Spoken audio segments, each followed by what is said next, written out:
All right, and here we are. I still stand that probably the best thing about these SiegeCasts are going to be the intros. So awesome work, JCon, for putting that Absolutely. together for us. Yeah. So sure, quick introduction. My name is Jason Downey. Obviously, I work for Red Siege as a security consultant, and I have Mike Saunders joining me on this one. To be honest, I speak super fast, kind of like a bullet. So I'm gonna try to like make this more conversational. He and I are gonna go back and forth, maybe add a little better Listen. cadence for it. Yeah. But yeah, this is basically how Red Siege stole Christmas. So what we're going to talk about, right, is five different, I guess, stories per se about some things that we discovered during our Q4 pen tests. In the consulting world, Q4, it's busy for all of us. Like we're all working every day, all day, and we can't ever seem to fit everybody in. So there's a lot of opportunities for us to touch a bunch of different environments, um, and really I guess make a difference for our clients, right? And so a lot of these stories, they're not calling out any specific client. These are some sort of theoretics of some different attack paths that we took over the course of the last couple months. So yeah, we're looking forward to diving in. I guess Mike, do you want to introduce yourself as well? I didn't mean to skip right over you. Do you want Yeah, to? no problem, man. Mike Saunders, principal consultant here at Red Siege. I do stuff, try to design some of the tests that we're doing, and try to learn from all the awesome stuff that everyone else is doing here. So, thanks. Good deal.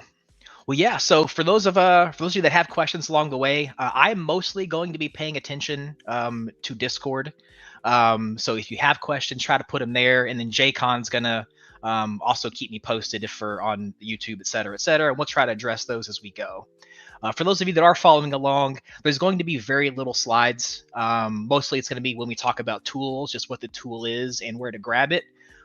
Don't bother paying attention to those. Check in our Discord. He's going to link them all at the end. You can catch up on that as you go. We wanted to make this more of like a Q&A conversational piece as opposed to us just throwing slides and bullets in everybody's face. Well, cool. So let's dive in. Um, so we talk about passwords a lot in security, right? And specifically weak passwords and how passwords are managed.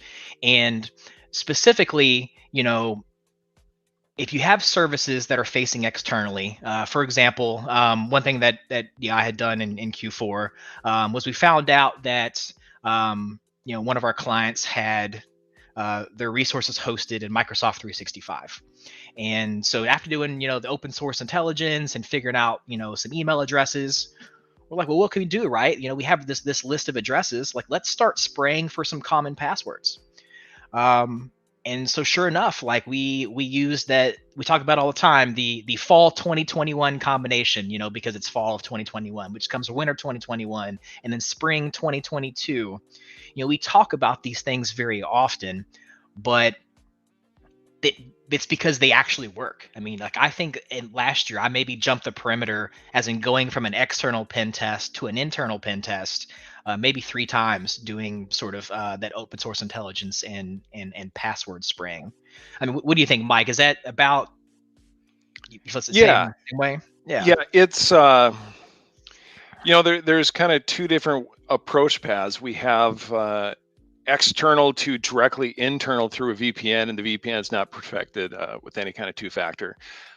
Commonly, what we will see is that there's two-factor authentication on a VPN. However, there are a bunch of different ways that you can authenticate to Microsoft 365 and Azure.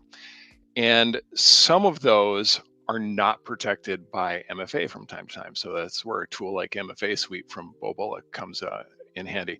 Very quickly tell all the different portals that we can use to authenticate, and do they have multi-factor authentication? And if they don't, we can now get in, we can read emails, we can read SharePoint, we can possibly interact with Active Directory through Azure AD.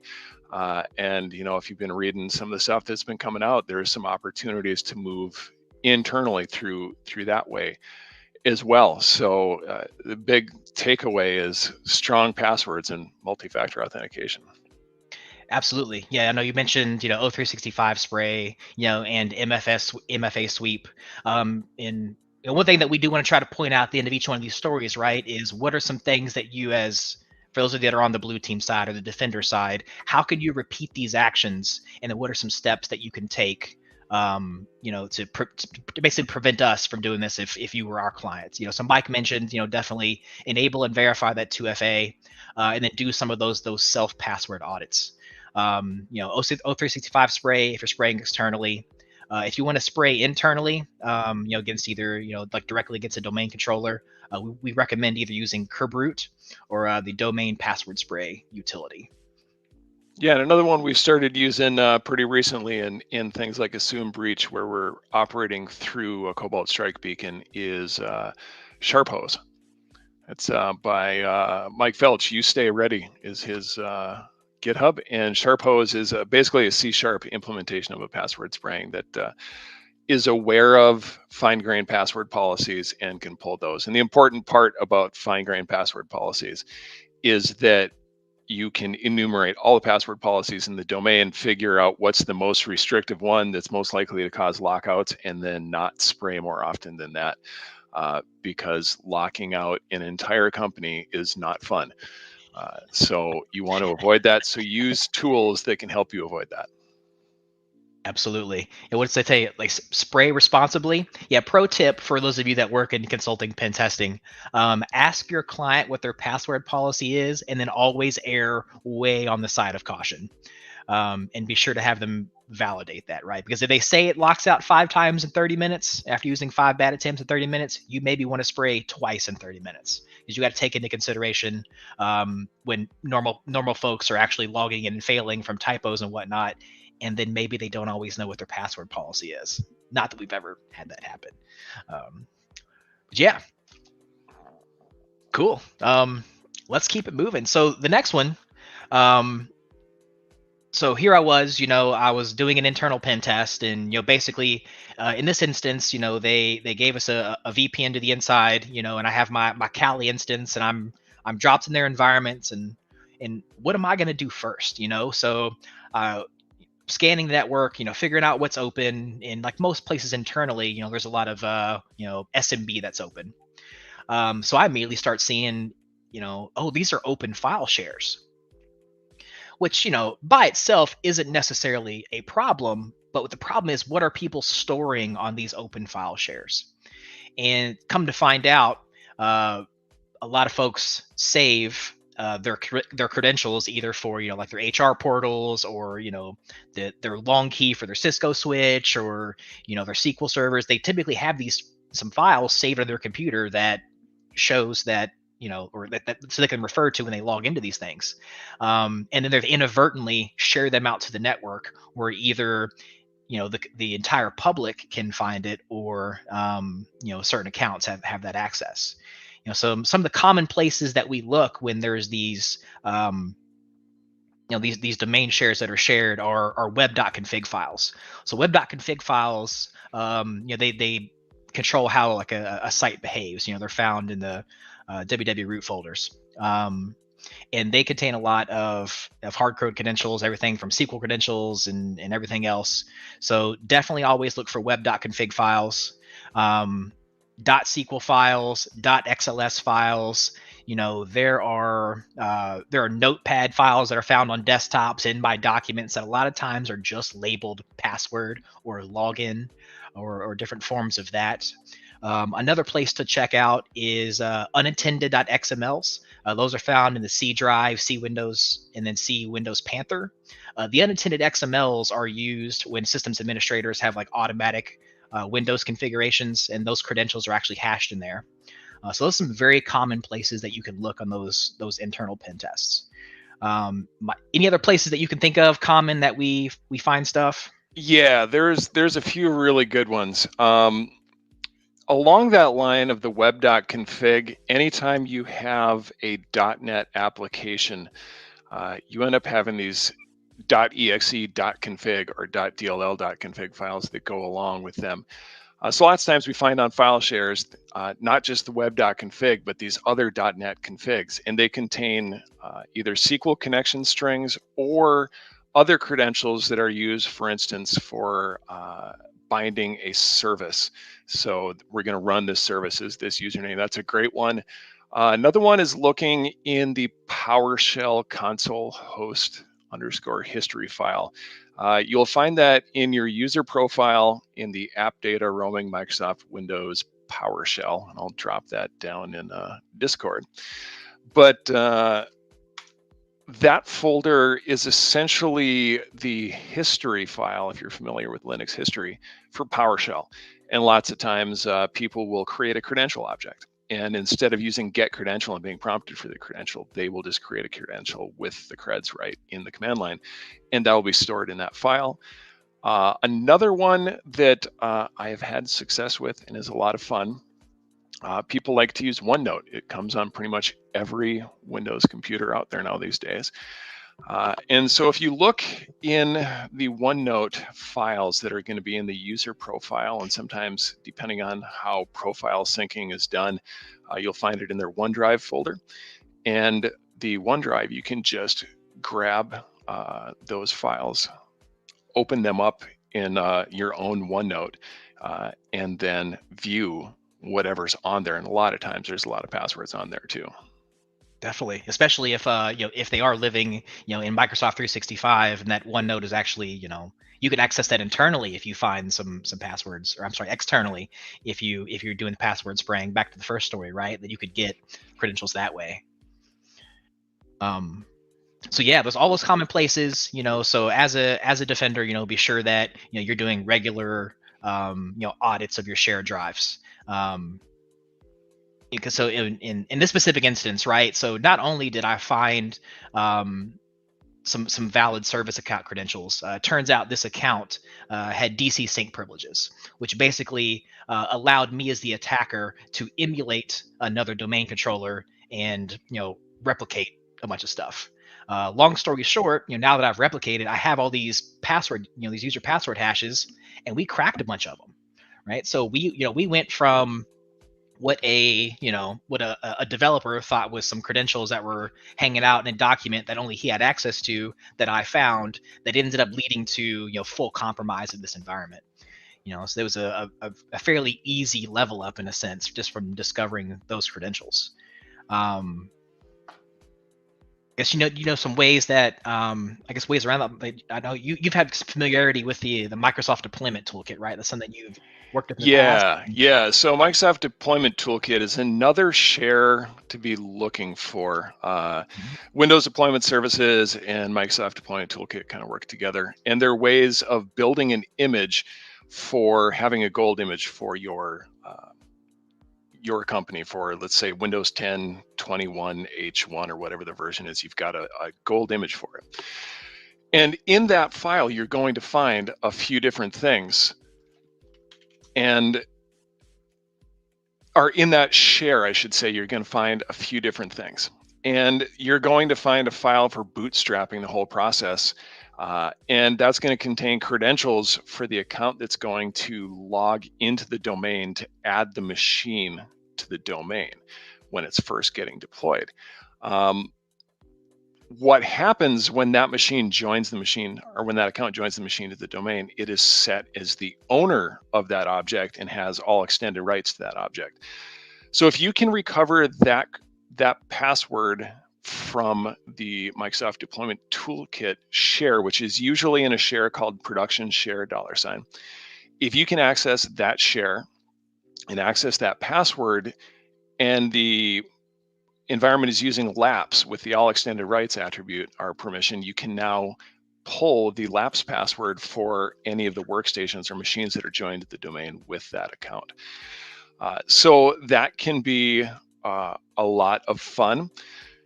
I have ran into this multiple times, seeing this share. And one thing I will say is that if you are using the Microsoft Deployment Toolkit and you see you have this share out there and you've locked it down, it's not a set it and forget it type of thing. I have been told by clients, now I have not verified this, but I've been told that patching that software, patching the Microsoft Deployment Toolkit or upgrading it, will cause that share to become readable again even if you've revoked permissions, it basically opens up permissions for everyone to read it. So it's something to keep an eye on, because depending on how you have Active Directory rights structured, lots of times that's a domain admin account, or at least some type of privileged account. So another place to look, make sure that you're thinking about that one. Awesome. Okay, yep, looks like we got some questions that just flew up here. Do you ever encounter Actively companies? avoiding MFA for business reason.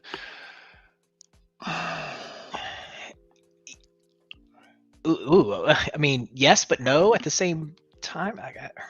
So, and that there's a couple of different ways of looking at that, right? Like you have, we're going to have MFA for external, and we're going to have MFA for external and all users. We have seen organizations where third-party users are in the same OU as internal users, and the MFA is basically done at the OU level, so they couldn't enforce MFA on these third parties that they worked with, and so no one had MFA. Sometimes, if you think about from an internal perspective, I've worked with an organization that now everyone is required to have MFA, even to just log into their workstation. And definitely see pushback on that from a usability issue. There are benefits, there's pros and cons to every decision. We've seen that. Let's see. It's a conversation about have we encountered different honeypots and so forth on environments. I know that I did, not necessarily in this Q4, but earlier in the summer. We had a client, and I found it was like an open directory index, right? And the directory index had files like CEO salary information, and it seemed kind of buggy, so I left. That's just way too obvious, so I left it alone. And yeah, so it turns out they have that if there's a honeypot. Anybody that downloads that file, it triggers an alarm and alerts the security team, which is pretty smart. Yeah, definitely. Big fan of honey tokens, honey creds, honey files. And as far as I know, I've only been observed doing that once or twice. When I opened the file, I knew, like as soon as I opened it, I was like, oh, yeah, this is going to set off an alarm, because it was obviously fake information. But I think that they're vastly underutilized. John Belt had asked as well, do we look for SSH keys on systems now that Windows bundles in the SSH key client by default? Do look for them. Have not found the SSH keys very often yet. More often, I find a PuTTY private key file out on a file share somewhere. More so than finding them in the user's profile right now. But we definitely do look for them. Like we don't want to make it sound like we just only work with Windows. If we can move to any other kind of thing, whether that's a Linux system or that's a Cisco router or whatever it is, we will try to do that. It's just more commonly we find Windows credentials than we find those Linux credentials laying around. Absolutely. Yeah. So, and as far as, I guess, our recommendations, right? Like, what are some things that defenders can do, to keep us out? Number one is, audit your file shares. Audit those access and permissions. At the bare minimum, like you should, we'll talk about some tooling here in a minute, but you at the bare minimum should be going through your file shares and seeing what's out there. We're having some automated tool, just, search for a password string or a file named credentials.txt, or those SSH keys and PuTTY keys like we just talked about, because those are, those ended up being very easy wins for an attacker, like I talked about earlier. Another good thing, and it's something that I kind of harp on all the time, right? Is audit from like a network level too. Like, is there ever a reason why a workstation from somebody in HR should be allowed to talk to a workstation for somebody in IT, or should be able to talk to, should marketing be able to talk to a workstation in, maintenance or anywhere else? And I would say almost always the business use case for that is zero. Like, let's segment our networks. Let's monitor for traffic, because if we shut down that lateral movement, then that makes it really hard for us as attackers to go anywhere. Yeah, I'm going to take it a step further and say, not just should an HR workstation be able to talk to an IT workstation. No workstation has any business talking to any other workstation, for the most part. Now, of course, there are things like you can configure Windows Update to have a machine basically acts as a Windows Update proxy. So there are certain types of things that might be allowed for traffic improvement, we'll call it. However, workstations don't need to speak to workstations on 445. Workstations don't need to speak to workstations on 3389. And to take it a step further from a recent client, workstations don't need to be able to speak to servers on port 445 unless they're a file server. Let me tell you, if you restrict a workstation from being able to talk to RDP and SMB on a server unless it's needed, you pop the workstation, good luck. Yep. There's not a lot of places you can go. Yep, that's one of those, we talk about, defense in depth, right? And that's one of the ways that even if, just because an attacker is able to jump your perimeter, that doesn't mean that their job is done, because they still have to get that lateral movement. They still have to escalate. And you can do things like that segmentation that Mike was talking about to cut us off. Sometimes we just kind of sit there on our hands like, now what do we do? Now, there was another question here. I'm trying to find it. About, have we ever ended up on an employee's personal machine or off-network machine and pivoting back into the network? And as far as I'm aware right now, we have not had that access path, primarily because we're not usually in the game of phishing a user, trying to get a payload and wait to execute it. It's a little more directed, we'll say. We do a lot of phishing.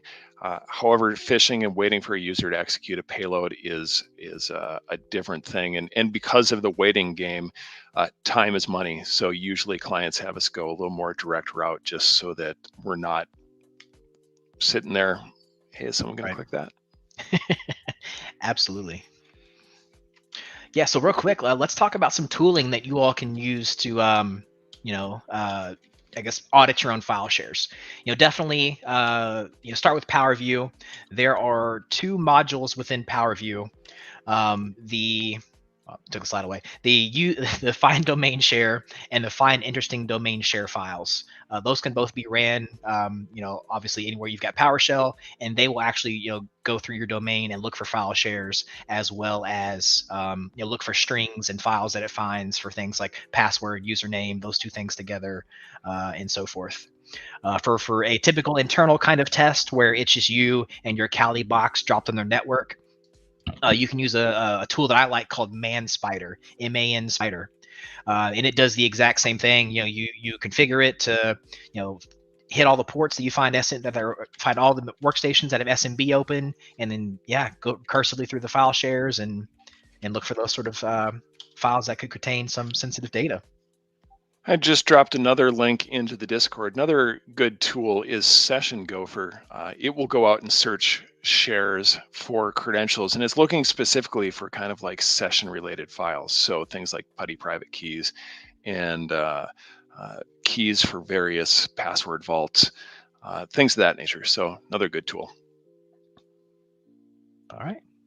Very cool. Looks like we're all caught up on questions. Let's keep this ball rolling.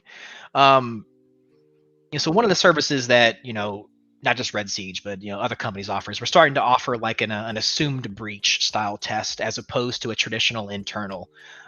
Mike, real quick, can you run through sort of the difference between the two and the advantages of what we see in assumed breach style tests? Yeah, absolutely. So on a traditional network pen test, you think about, you have some type of box, probably a Kali box or some type of Linux box that's sitting on a client's network. You're going to run a bunch of scans. You're going to run Nmap, and you're going to probe for services, and then you're going to test those services, see what version they are. You might be lobbing exploits at them, doing some password spraying. And there's nothing wrong with doing that kind of testing. There is some value in knowing what you can see and what's wrong from that perspective. However, most attackers don't have a Kali box just sitting somewhere on your network where they can just go and scan and lob exploits. If they do, you've got a bigger problem. So then what we like to recommend for clients that have had a few pen tests, have some level of maturity, is doing that assume breach test, where we're going to start with the assumption that there has been a compromise. Either a user has been phished and given up credentials, or an attacker has code execution on their machine. Let's see what happens now that that's happened. So we're going to start with that user context on a corporate asset, or VPN credentials not necessarily being corporate asset, but what do we have? We're just outside and we have VPN access. And then where can we go in the domain from that perspective? And it's a lot less focused on vulnerabilities. In our reports, we're not telling you like, oh, you need to apply this patch or that patch most of the time, because we're more looking at things like Active Directory exploitation and misconfigurations, credential reuse, and improperly protecting credentials that allows us to escalate privileges and pivot throughout the network.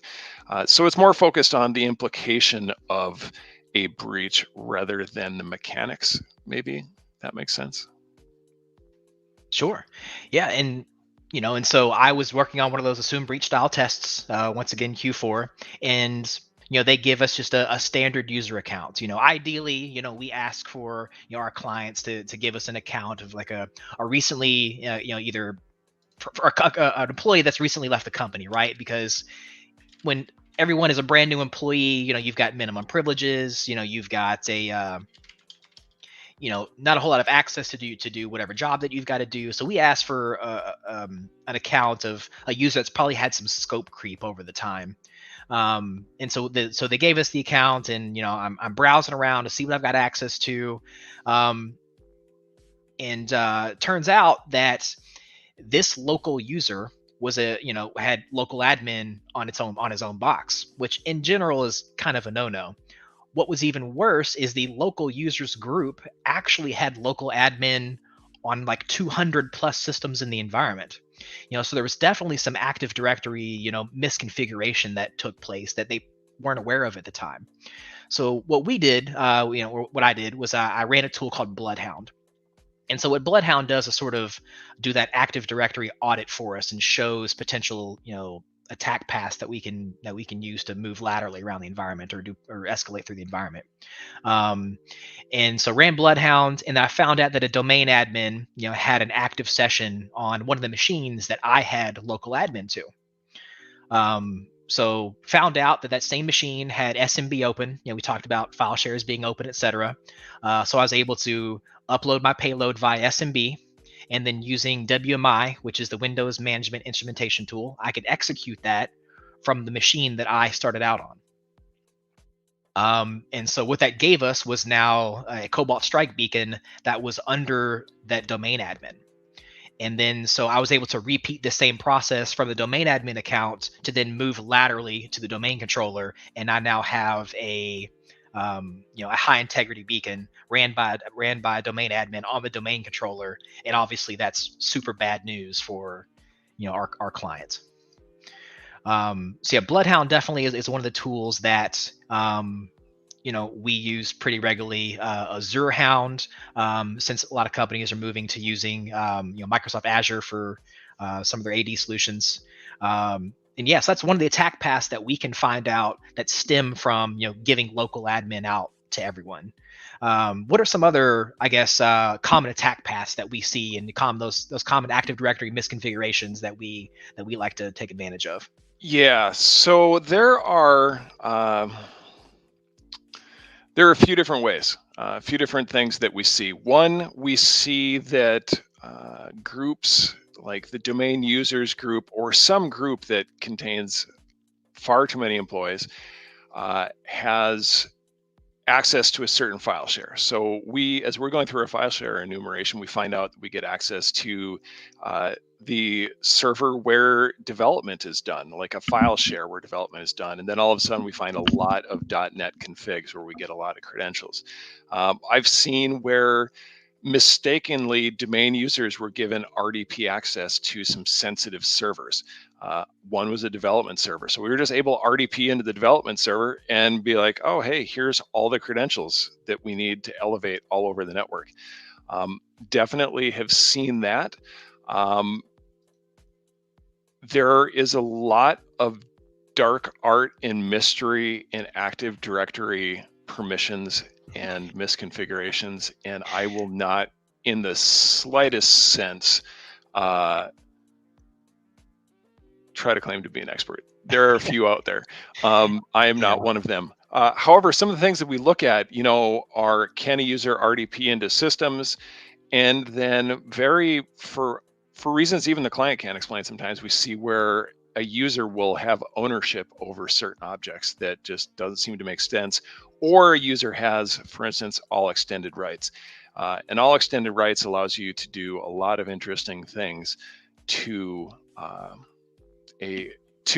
that object, whether it's add a user to a group, change the password for someone,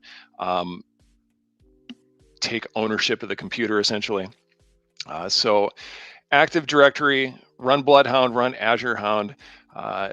New update coming out for Bloodhound February 9th. Keep an eye out for that. We're not sure what all it's going to contain, but I'm sure it's going to be awesome.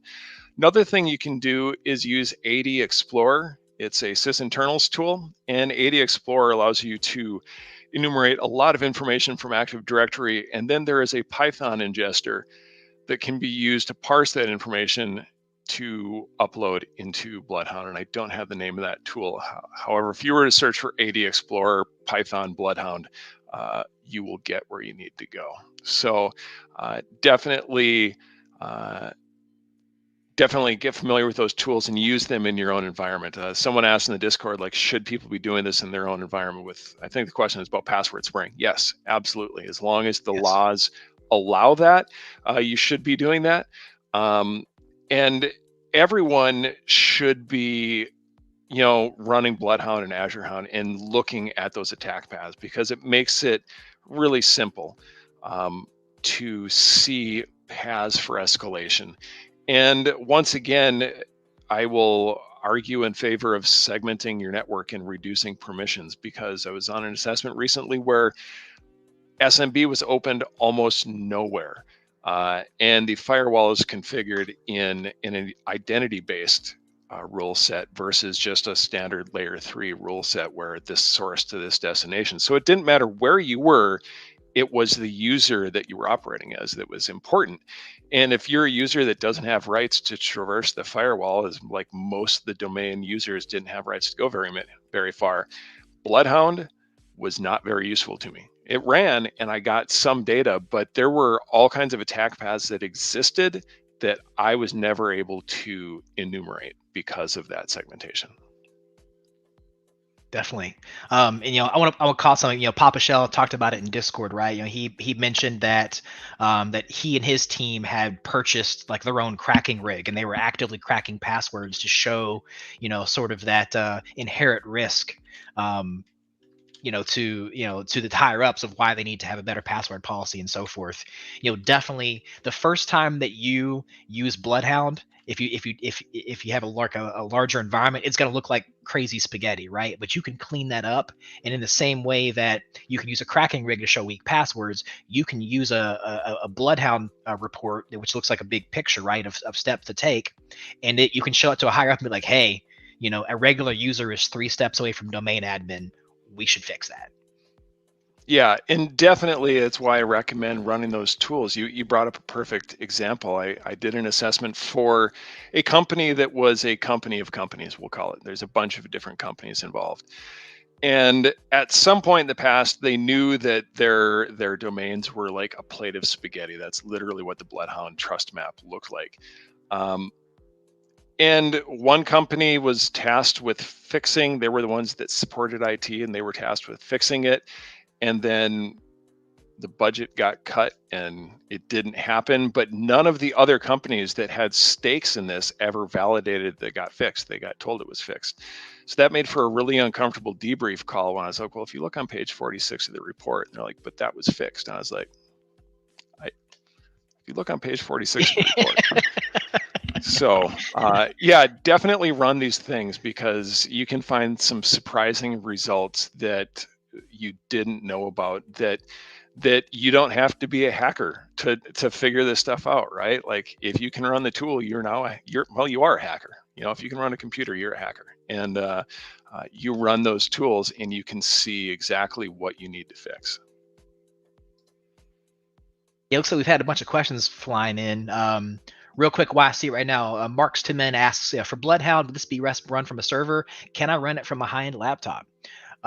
We run them on our personal laptops as as they drop us in an environment. Specifically, what most of us do is we spin up a virtual machine that's assigned to each client.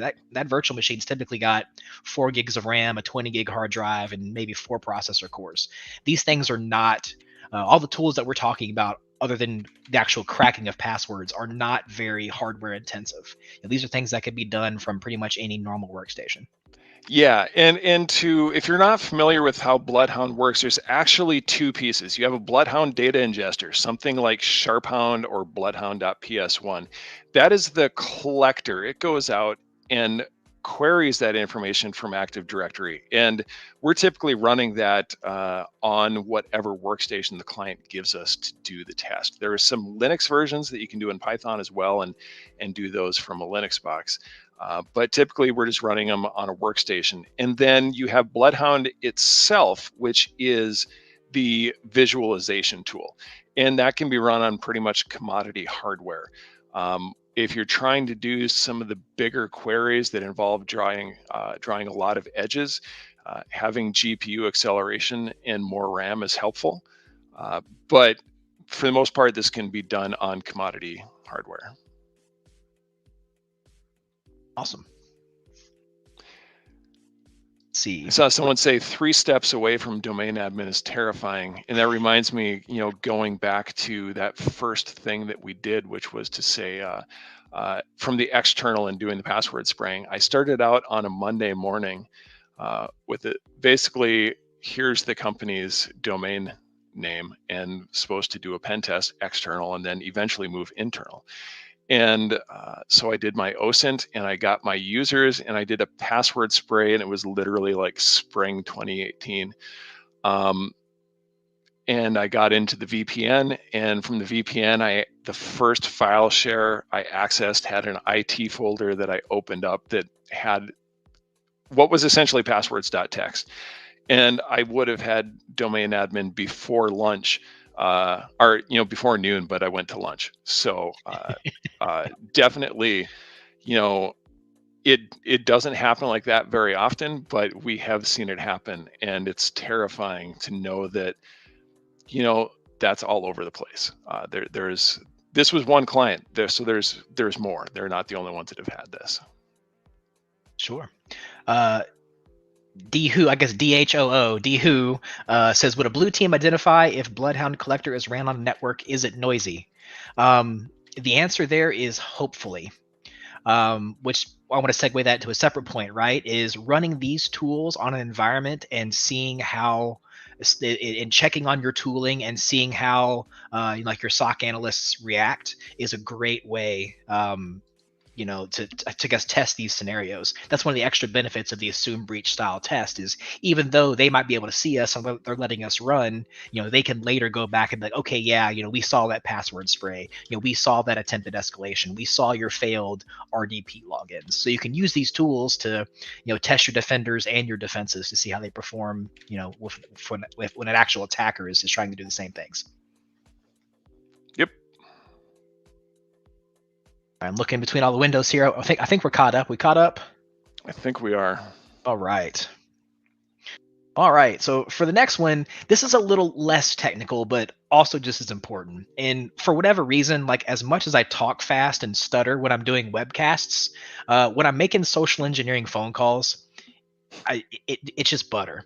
I don't know if maybe I lied to my dad for too many years and was able to get away with it or what, but right. So, we're doing an engagement and, I'm on LinkedIn, I'm doing my open source intelligence. And, I decided that, hey, I'm gonna pretend to be a user and I'm going to call the help desk and I'm gonna see what all I can get out. So typically my move is I find a user that's not in a technical role, that's new to the company. So if he's asking all kinds of weird questions, it's not unusual. And then preferably he's remote from where their headquarters or their offices is. Because if I say, hey, I'm Mark and I work in HR, like, oh, well, I work in HR. They're in the next office over and I don't know you. You can prevent all that. So one of the the attack paths that I took was I found their website. I found their general 1-800 number and I called it. And it's like, hey, I'm I forget the name I used, but I was Mark, right? And I'm lost. I was trying to call the help desk. Can you give me the help desk number, please? It's my first day. I'm having troubles. And man, people want to help, so they happily gave me the help desk number and told me to have a better day. So great, so now I'm making phone calls to the help desk. And so I call the help desk and, they want to know, who am I? What's my position? And I just immediately start asking questions. I ignore any kind of authentication they're calling me. I'm like, oh yeah, what was your name? Oh man, I talked to someone else earlier. How many people were on that team? Oh wait, who's your boss? Is he still there? Oh yeah, I know Dan. Yeah, Dan, yada, yada, yada. And then basically I use this first phone call to just gather a bunch of information about the environment and who was working in it. I hung up. I now kind of like made out like my little tree of everything that I earned, and I called back again. Took a couple times, but I decided this time I'm going to try to get them to reset my password for this user that I've picked out. And because of all the information I got on the first phone call, I was able to immediately build confidence with the second person that picked up the phone. Yeah, hey, this is Mark. Oh yeah, you used to work for Dan, right? Oh yeah, Dan and I go way back. So they immediately think that I'm somebody that I'm not. And so I was like, hey, I need a password reset. And they're like, okay, great. They said, I need the last 4 of your social. And I just gave them 4 random numbers. And they just paused and said, okay, I'm going to reset your password. Ultimately, right, it's kind of not fair because I had spent all this time, doing research and building rapport. But if there's something that you as a defender should do is you should be also testing, yeah, this is a vishing story, right? Like, yes, you should call your help desk. You should try to do a password reset. You should see what that looks like for a regular user. In the same way that you should also be sending some phishing emails to see how your defenders react. But ultimately, right, like a password reset, for a regular user, it's only step 1, right? But what happened was I was able to throw an alley-oop to Mike, who was out, doing his thing. And I guess what happened next? Yeah, this was definitely a last-second alley-oop for the game type of win. This red team, we had not had much success. There was not much that was landing. Phishing was getting caught. All the different phishing messages, all the different pretexts we tried. Then Jason gets these creds, and we can't VPN in because that's MFA. And we tried a couple of different authentication portals, and we couldn't use them because it was MFA. But then I tried logging in to Microsoft 365, and Microsoft has these things called conditional access policies, and I am not a conditional access policy expert. What I can tell you is you can set up, for instance, different kinds of profiles to say, like, if someone is authenticating on a mobile device web browser, we want to do these kinds of things. And if they're authenticating from a Windows device on this kind of browser, we want to do these things. You can also then tie that to locations. If someone's trying to access the organization from outside our internal network, they need to have MFA, so on and so forth. In this case, using the web browser in Kali was not detected as a known OS and browser combination. And there is, you can have basically a catch-all conditional access policy that says, hey, if we don't know what this is, still apply MFA. Unfortunately, in this case, the catch-all was, if we don't know what this is, don't require MFA. So we were able to take those credentials that Jason got by getting the password reset, log into M365 and had access to documents through SharePoint, had access to the user's email, access to various other things through M365, simply because we had the password that we're able to get reset. So if you're doing help desk or you're responsible working with the help desk, fight for getting some type of knowledge-based protocol for resetting passwords when the person's calling in and you don't know who they are. So whether that's actually knowing the last four of the social, knowing the answer to some type of question that's not OSINTable, any groups? Oh yeah. So we'll get to that question in a second, but yeah, definitely authenticate the user and actually verify that they are who they say they are before you reset the password for them. Because yeah, and really, like how you said, authenticate before a password reset.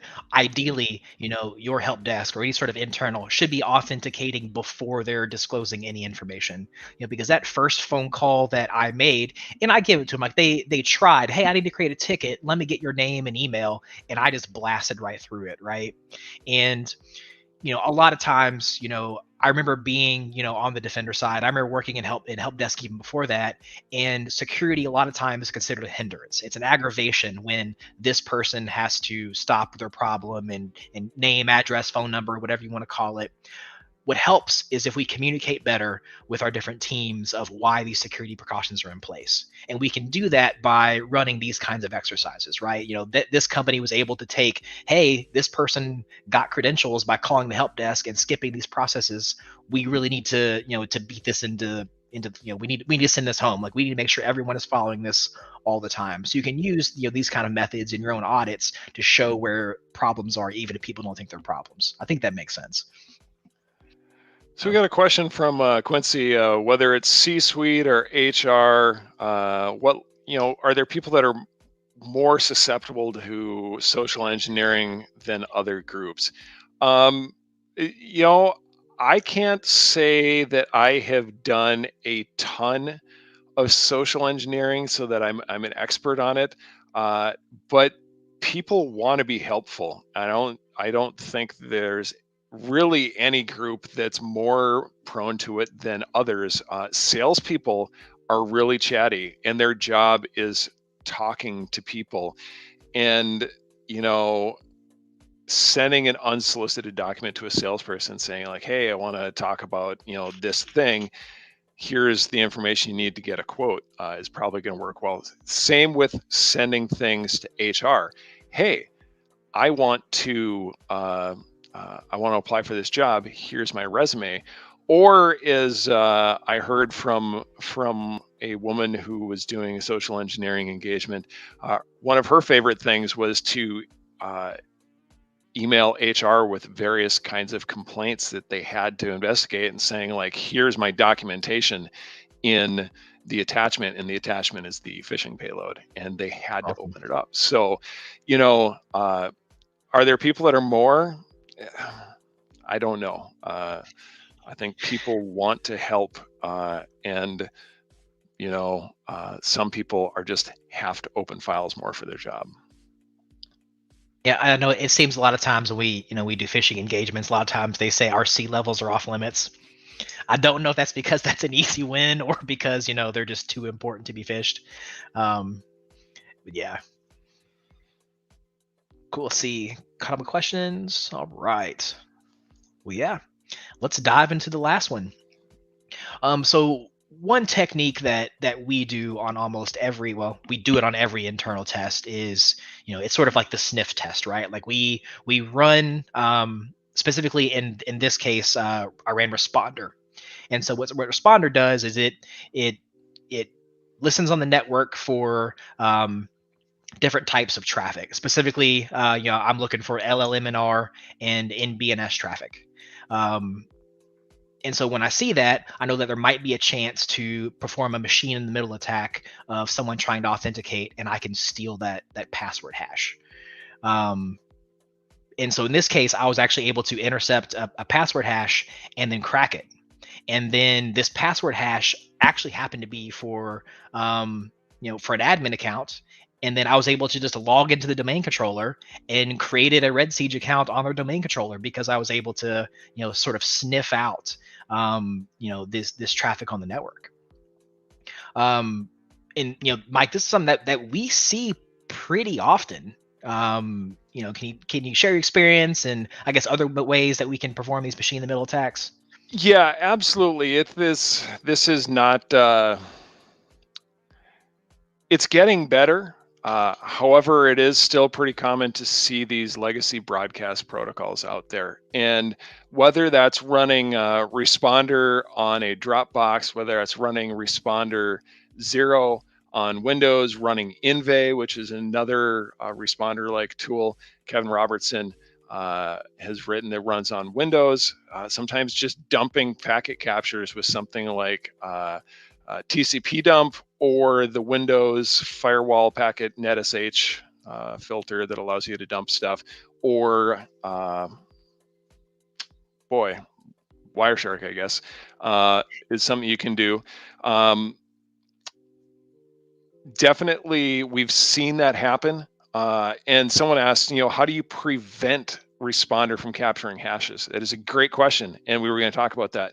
SMB signing, right? So there's three things. One, you're seeing these broadcasts because legacy protocols are out there. So NBNS, NetBIOS Name Services, and LLM&R. For the most part, you don't need those anywhere. I think, John Strand was talking about it not too long ago, that he saw disabling LLM&R somewhere broke some crazy VPN client.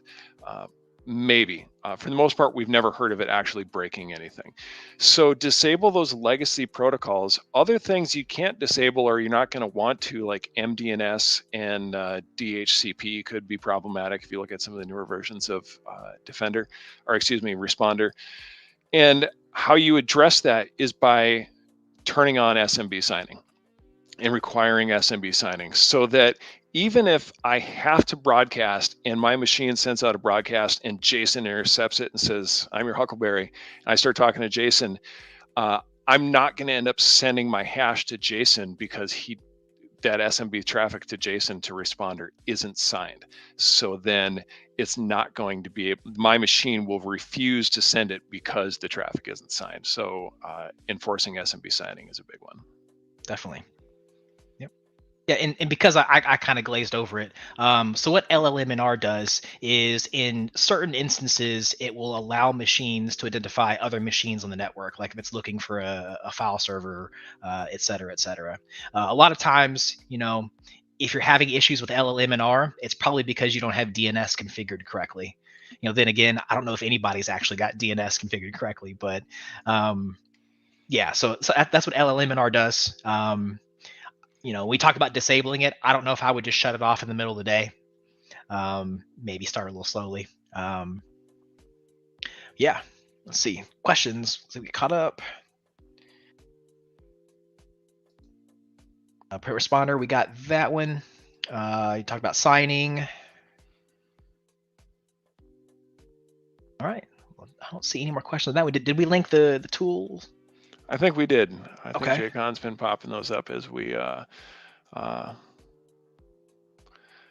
seen those. Oh, someone did. John Belt talked about SNMP. Definitely, if you can observe traffic on the wire and you can see SNMP credentials or SNMP traffic, then for sure, very likely you're going to see those SNMP credentials. And credentials are never reused anywhere in the environment. Yeah. So if you can find the SNMP credentials, good chance that you can use them elsewhere. Also, just use, depending on if it's a read-write string, being able to do things with SNMP to configure devices. Let's see. Question in YouTube. Once a customer fixes Responder, do you move into using tools like Man in the Middle 6 and pcreds? Ideally, even if we use Responder and we get, I guess, domain admin that way, we're going to still check for those other things. One point that I really want to drive home is hopefully not just us, but other pen testers as well, is the goal isn't necessarily domain admin.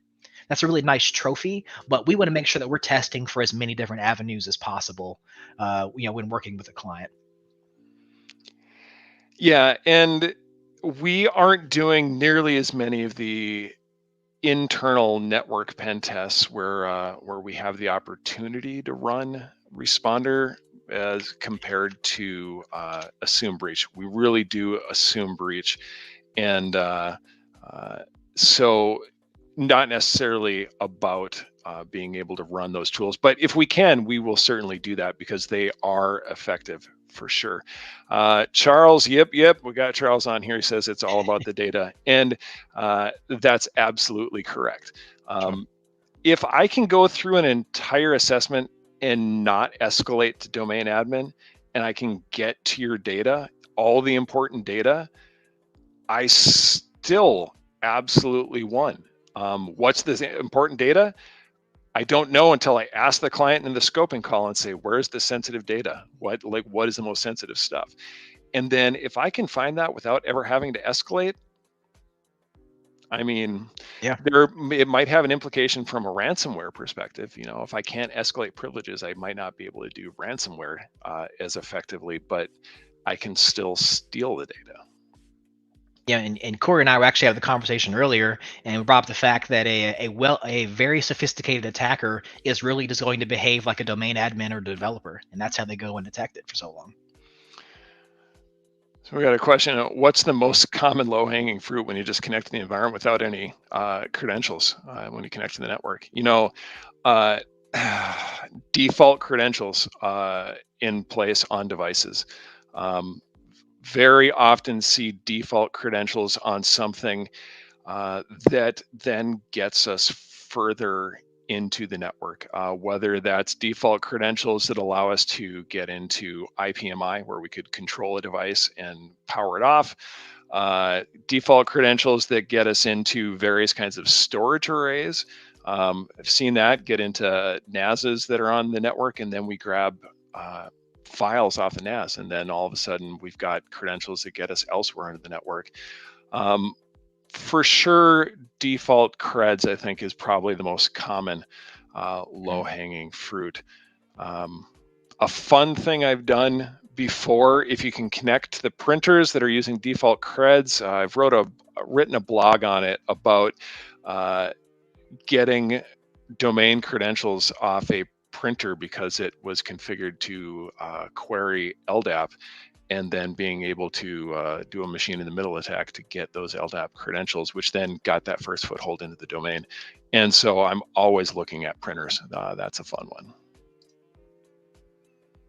Yep, and I would say that almost every internal assessment, the printers are pretty much left wide open or with manufacturer default credentials.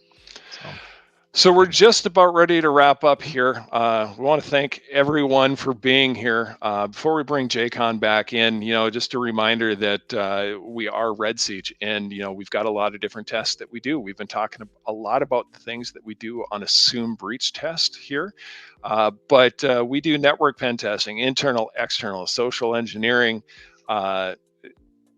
Azure type stuff and cloud type assessments, mobile. One thing that I've been having a heck of a lot of fun with lately is Purple Team, those highly collaborative assessments with the Blue Team, where we set some goals and then we figure out how to make those things happen and make everyone better. So, Jason, absolutely. Thanks, man. No problem. Thanks for joining me this week. Definitely allowed me to slow down and breathe a little bit. I can't tell you how much I appreciate that. Yeah, we got to share a lot of really good stuff. Yeah, I think that wraps us. Absolutely. More questions. All right. And JCon's back. On mute, by the way. Bingo! You had to get me. Thanks for everybody coming out. Make sure you look into the Discord, redsiege.com/Discord, to see all the links that were mentioned. It's in our webcast section. Appreciate everyone who was in the Discord shooting questions. I'm just double checking right now to make sure we hit all the questions that came in. I believe we did. But again, thank you guys for coming out. This is great. And we will be having our next SiegeCast on February 22nd, so keep your eyes and ears out for that. I think Mike Saunders is going to have something fun for you. We'll announce a little bit more later, but go ahead and set your schedules. February 22nd for the next SiegeCast. And that is it. Thank you, everybody. Have a great day.